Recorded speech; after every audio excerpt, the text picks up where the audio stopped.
கர்த்தருடைய பரிசு நாமத்திற்கு ஸ்தோத்திரம். இன்றைய நாளுக்கான தேவ வார்த்தை சங்கீதம் 132 அதிகாரம் 12, 14 மற்றும் 15 வசனங்கள்.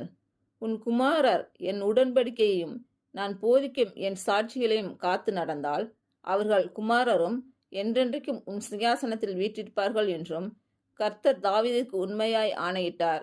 அவர் தவற மாட்டார். இது என்றென்றைக்கும் நான் தங்கும் இடம். இதை நான் விரும்பினபடியால் இங்கே வாசம் பண்ணுவேன். அதன் ஆகாரத்தை நான் ஆசீர்வதித்து வருவேன். அதன் ஏழைகளை நான் அப்பத்தினால் திருப்தியாக்குவேன்.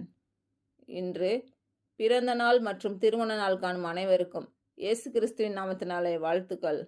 கர்த்தர் உங்கள் பலவீனங்களை மாற்றி உங்களுக்கு பலத்தை கட்டளையிடுவாராக. கர்த்தர் உங்களையும் உங்கள் பிள்ளைகளையும் உங்கள் பிள்ளைகளின் பிள்ளைகளையும் ஆசீர்வதிப்பாராக.